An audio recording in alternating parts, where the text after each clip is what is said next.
मेरे दोस्तों, स्ट्रोक के पेशेंट्स यानी लकवे के पेशेंट में सबसे इंपॉर्टेंट इशू होता है ब्लड प्रेशर को प्रिवेंट करना या उसको मैनेज करना। अक्सर जब किसी को लकवे का प्रॉब्लम होता है उसमें सबसे इंपॉर्टेंट रिस्क फैक्टर अगर कोई होता है तो वो ब्लड प्रेशर ही होता है। यदि इसे हम प्रॉपर तरह से मैनेज कर सके तो लकवे के दौरान का मैनेजमेंट और लकवे के बाद दोबारा प्रॉब्लम्स आने का रिस्क में काफ़ी सिग्निफिकेंट डिफरेंस देखा जा सकता है। तो इसलिए हाइपरटेंशन मैनेजमेंट स्ट्रोक मैनेजमेंट का सबसे इंपॉर्टेंट पार्ट माना जाता है। आज उन्हीं एस्पेक्ट्स को हम डिस्कस करेंगे। यूजली लकवे के दौरान ब्लड प्रेशर का कैसे मैनेजमेंट किया जाता है उसको हमने सेपरेट वीडियो में डिस्कस किया है। आज ओवरऑल हाइपरटेंशन मैनेजमेंट पर डिटेल ओवरव्यू करेंगे। टॉपिक पर जाने से पहले जो लोग हमारे चैनल पर नए हैं उन्हें रिक्वेस्ट करूँगा कि चैनल को सब्सक्राइब करें, वीडियोज़ को लाइक करें, शेयर करें, फॉलो करें, कमेंट करें पूरा दिन।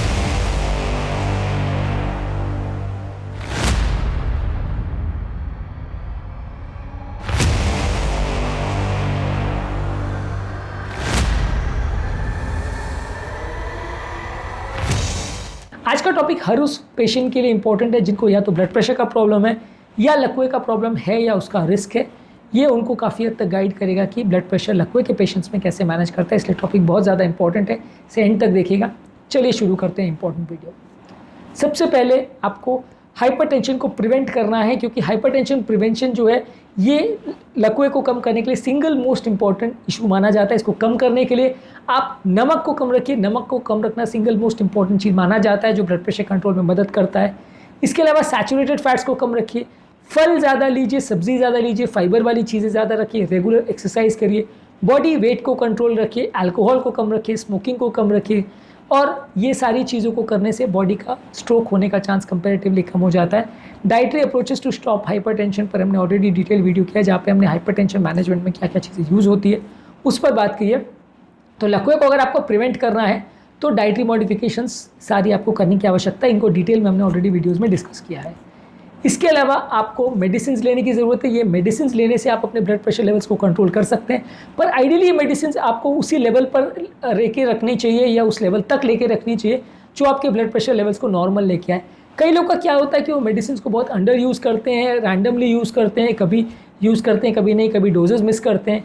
यदि इस तरह की आप कोई भी हरकतें करेंगे तो ब्लड प्रेशर का कंट्रोल बिगड़ेगा, लॉन्ग टर्म प्रॉब्लम्स होने के चांस बढ़ेंगे। तो इसलिए ब्लड प्रेशर को जब भी आप दवा ले रहे हैं मिस नहीं करना है। डोज मिस करेंगे तो ब्लड प्रेशर फ्लक्चुएट करेगा और लकवे का रिस्क बढ़ जाएगा। लकवा ज़्यादातर उस टाइम पे होता है जब आप दवाइयाँ मिस करते हो, क्योंकि उस दिन बीपी शूट अप नहीं होता, ओवर शूट हो जाता है। कहने का मतलब ये है कि मान लीजिए आपका 160 ब्लड प्रेशर है, आपने दवाइयों के माध्यम से उसको 120 लेके आए, लेकिन जिस दिन आप दवा मिस करते हो तो उस दिन आपका ब्लड प्रेशर 160 जाने के बदले 200 भी जा सकता है, यानी ओवर शूट कर जाएगा। बेसलाइन 160 से 120 लाए, लेकिन जब मिस किया तो 160 के बदले वो बहुत हाई लेवल पर चला जाएगा और उतना हाई लेवल बॉडी नहीं झेल पाएगी। इसलिए सबसे ज़्यादा लकवा तब होता है। इसलिए दवाइयों को ऑल्टरनेट डे लेना या मिस करना या इस तरह की कोई भी चीज़ें मत करिए। कभी ले रहे हैं, कभी नहीं ले रहे, कभी भूल गए, ये सारी चीज़ें करने से लकवे का रिस्क उल्टा कई गुना बढ़ जाता है। तो इसे बहुत ध्यान रखिए और दवाइयों को लेके एक normal blood pressure level maintain करिए। दवाइयों के साथ लाइफस्टाइल मॉडिफिकेशन भी करते रहिए। अगला इंपॉर्टेंट चीज़ है, ब्लड प्रेशर को रेगुलरली मॉनिटर करते रहिए। यदि आपको लकवा है या होने का चांस है तो ब्लड प्रेशर की कितनी आप दवा ले रहे हैं, वो कितनी इफेक्टिव है, आपका ब्लड प्रेशर सही कंट्रोल हो रहा है या नहीं, ये आपको प्रॉपरली मैनेज करना आवश्यक है। यदि आप इसको नहीं कर पाते हैं तो आपका ब्लड प्रेशर लेवल्स बिगड़ेगा और लकवा या तो ऑलरेडी हो चुका है या दोबारा होने का चांस हो जाएगा। तो इसलिए आपको ब्लड प्रेशर की मॉनिटरिंग करते रहना है। अब बात आती है कि लकवे के दौरान कैसे मैनेज किया जाए ब्लड प्रेशर को। लकवे के दौरान ओवरली अग्रेसिव ब्लड प्रेशर को कम करना सही नहीं होता।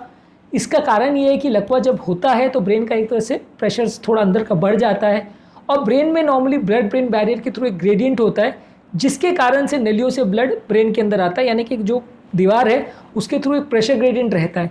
जब इंटरनल प्रेशर ब्रेन का बढ़ जाता है तो बाहर का प्रेशर अगर कम होगा तो ब्रेन के अंदर ब्लड सप्लाई और कॉम्प्रोमाइज़ हो जाएगा और व्यक्ति और बिगड़ जाएगा उसका लकवा।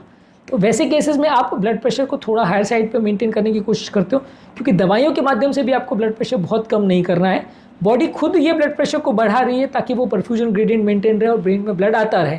ब्लड अगर कम हो जाएगा ब्रेन का तो बाकी हिस्सों में भी लकवा हो जाएगा। तो ये ब्लड प्रेशर का जो ग्रेडियंट बॉडी बढ़ा रही है उसको आपको कम बहुत जल्दी नहीं करना है। अगर करना भी है तो बहुत स्लोली करना है ताकि ब्रेन को एडजस्ट करने का टाइम मिल जाए। अब अगर मान लीजिए लकवे के पेशेंट में आपको 200-250 ब्लड प्रेशर मिल रहा है तो आप थोड़ा तो उसको कम करोगे, लेकिन उसको आप कम करके 220 से 120 नहीं लाओगे। आप 220 से 170-180 पे लाके छोड़ दोगे और फिर जैसे जैसे पेशेंट इंप्रूव होगा, ब्रेन का प्रेशर कम होगा, तब आप धीरे धीरे करके ब्लड प्रेशर को कम लाओगे। उसमें आप 160-170 के आसपास ही ब्लड प्रेशर थोड़ा मेंटेन करने की कोशिश करते हो। कारण इसका ये है कि ब्रेन का परफ्यूजन प्रेशर कॉम्प्रोमाइज़ हो जाएगा। इसके और क्या डिटेल्स है और एक्यूट स्ट्रोक में ब्लड प्रेशर को कैसे मैनेज करते हैं उस पर एक सेपरेट वीडियो हमने किया, जो कि आप हमारे चैनल पर देख सकते हैं। इसके अलावा अब बात आती है सेकेंडरी स्ट्रोक प्रिवेंशन का। यदि एक बार किसी को लकवा हो गया तो उसको लाइफ टाइम रेगुलर दवा लेते रहना पड़ेगा, रेगुलर ब्लड चेकअप करता रहना पड़ेगा, blood pressure proper monitoring life time वो मेंटेन करेगा तो दोबारा लकवा होने का चांस कम रहेगा। बाकी चीज़ों से या बाकी लाइफस्टाइल मॉडिफिकेशन करने से जितना फ़ायदा होता है उस सब के कंपैरिजन में बीपी कंट्रोल सबसे इंपॉर्टेंट चीज़ माना जाता है लकवे के पेशेंट में। जिस तरह से हार्ट के पेशेंट में कोलेस्ट्रॉल कंट्रोल सबसे ज़्यादा इंपॉर्टेंट रिस्क फैक्टर माना जाता है, वैसे ही स्ट्रोक के पेशेंट में ब्लड प्रेशर को सबसे इंपॉर्टेंट रिस्क फैक्टर माना जाता है। और ज़्यादातर पेशेंट का सर्वाइवल या दोबारा स्ट्रोक होना सबसे ज़्यादा बीपी पर डिपेंड करता है। बाकी चीज़ें ठीक है उसके साथ करनी है, बीपी के अलावा आपको शुगर कोलेस्ट्रॉल सब कंट्रोल करना है, लेकिन बीपी को सबसे इंपॉर्टेंट माना जाता है लकवा के पेशेंट के लिए। इसके अलावा ओवरऑल मल्टी डिसिप्लिनरी अप्रोच होना चाहिए जिसमें आप ब्लड प्रेशर को मैनेजमेंट, हार्ट का मैनेजमेंट, किडनी का मैनेजमेंट, स्ट्रोक का मैनेजमेंट, सारा चीज़ को एक साथ कर सके ताकि सारे डॉक्टर्स का पेशेंट को ओपिनियन मिल सके और उनके ट्रीटमेंट का पेशेंट को फ़ायदा मिल सके। और लास्ट में ज़रूरी है पेशेंट को प्रॉपरली एजुकेट करना कि दवाइयाँ उसके लिए क्यों ज़रूरी है, कितने डोज पे लेना है, दवाओं के साइड इफ़ेक्ट्स क्या है, मॉडिफिकेशन क्या है, कौन कौन सी बातों का ध्यान रखने की ज़रूरत है, फॉलोअप के क्या इंपॉर्टेंस है, लकवे के मैनेजमेंट में और क्या चीज़ों का इंपॉर्टेंस है। ये सारी ही चीज़ें आपको पेशेंट से डिस्कस करते रहना है, पेशेंट को एजुकेट करते रहना है ताकि वो दोबारा से लकवे के चक्कर में ना पड़े। आज के टॉपिक में हमने बात करी लकवों के पेशेंट में हाई ब्लड प्रेशर का मैनेजमेंट कैसे किया जाता है लॉन्ग टर्म बेसिस पे। शॉर्ट टर्म मैनेजमेंट पर हमने एक सेपरेट वीडियो किया, उससे भी ज़रूर चेकआउट करिए। टॉपिक एंड करने से पहले जो लोग हमारे चैनल पर नए हैं उन्हें रिक्वेस्ट करूँगा कि चैनल को सब्सक्राइब करें, वीडियोज़ को लाइक करें, शेयर करें, फॉलो करें, कमेंट करें, पूरा देखिए।